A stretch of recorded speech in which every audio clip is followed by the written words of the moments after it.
हाय, आजचा व्लॉग सुद्धा आपला धमाकेदार होणार आहे। आज मी माझ्या फार्म मध्ये निघालोय। आज बऱ्याच गोष्टी आपल्याला एक्सप्लोर करायच्या आहेत। सध्या खरंच खूप हिरवगार असं फार्म माझं झालेलं आहे। हरभरा उगवलाय, त्याच्यानंतर तूर दिसतीये छानपैकी, फळबागा आहेत। हे सगळं आज मी तुम्हाला दाखवणार आहे। माझ्या कार मध्ये नुकताच मी बसलोय। आता आपल्याला जायचंय। लेट्स डू समथिंग डिफरंट, चला।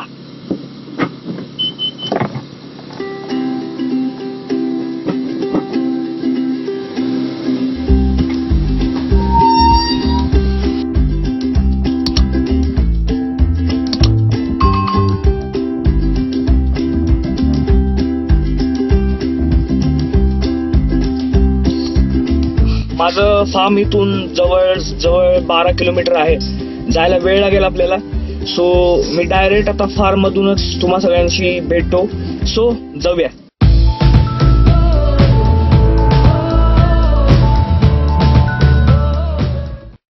आज मी तुम्हाला सांगितल्याप्रमाणे मी फार्म मध्ये माझ्या पोहोचलोय। इकडे कोळपणी सध्या सुरू आहे हरभऱ्यामध्ये। तर हे सगळं आज मी तुम्हाला दाखवणार आहे।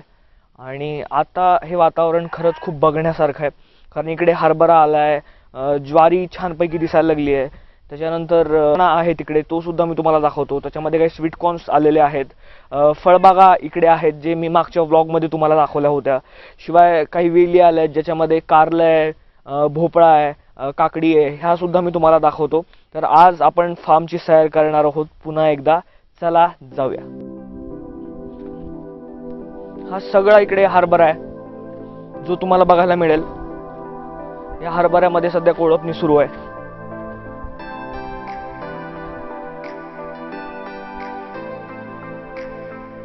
हातकर भाऊ,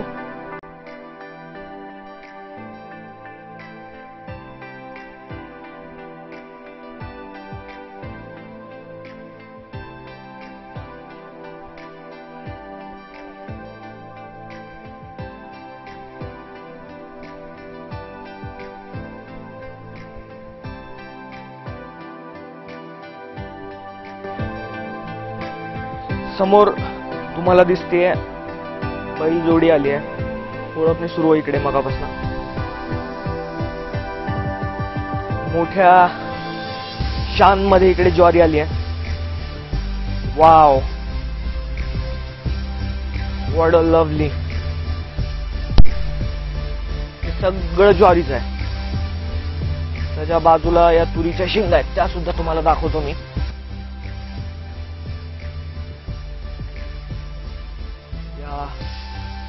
तुरीच्या शेंगा,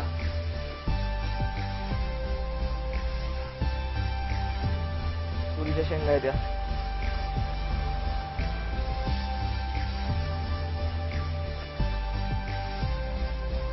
मुन्ना भाई, मुन्ना बोले तो नो टेंशन, हाथ करा भाई।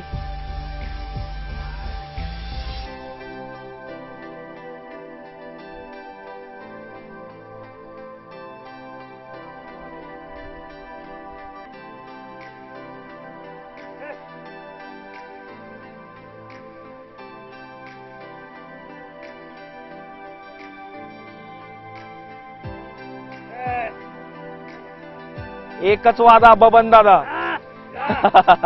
बबन दादा बघत नाही तुम्ही आमच्याकडे? इंस्टाग्रामला बबन दादा आहेत। वा,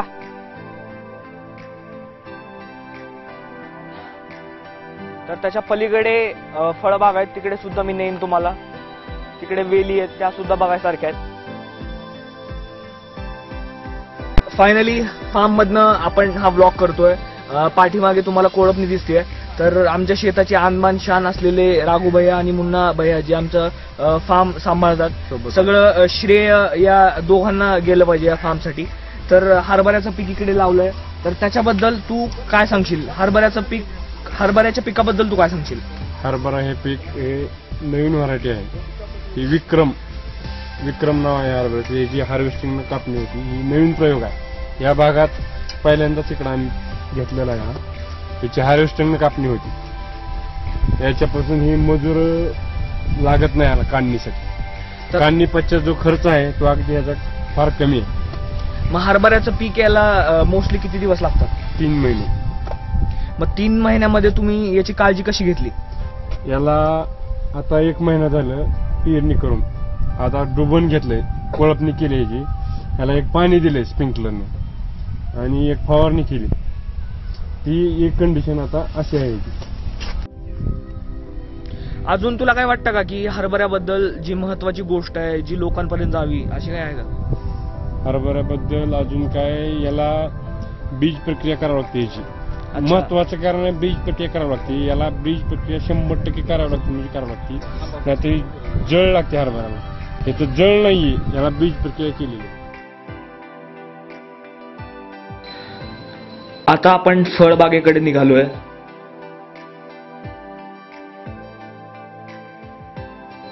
चारी बाजूंनी हरभरा आपल्याला दिसतोय.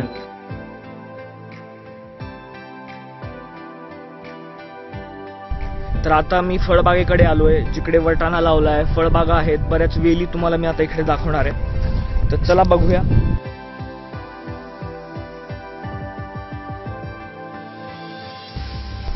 वटाण्याच्या मध्ये स्वीट कॉर्न मस्तपैकी उगवलंय. हे वटाणा आहे सगळा. हे पेरू, चिक्कू, आंब्याची झाडं आहेत.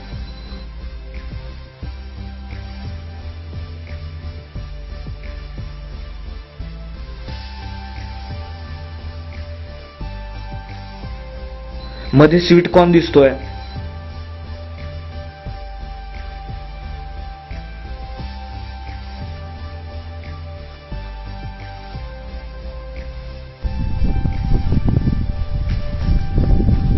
या इकडे सगळ्या वेली आल्यात.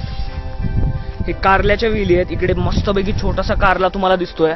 Wow, you can see the lovely bitter gourd. हे सगळे कारले आहेत.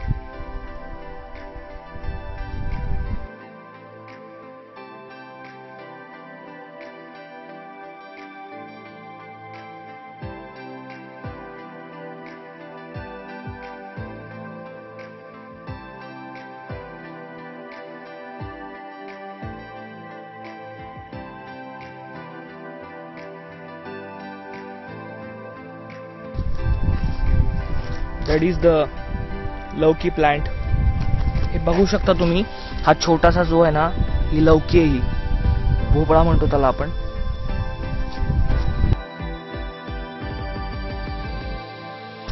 हरभऱ्याच्या पिकामधनं हे सीताफळाची झाडं इकडे गेलेली आहेत.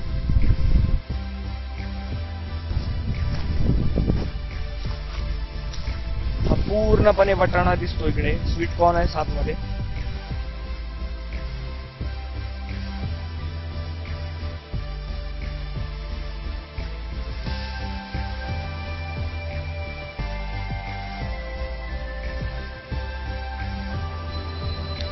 हे फार्म लेक.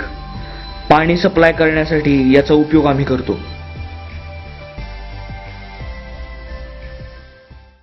आय होप हा व्हिडिओ सुद्धा तुम्हाला आवडला असेल, आणि आवडला असेल तर नेहमीप्रमाणे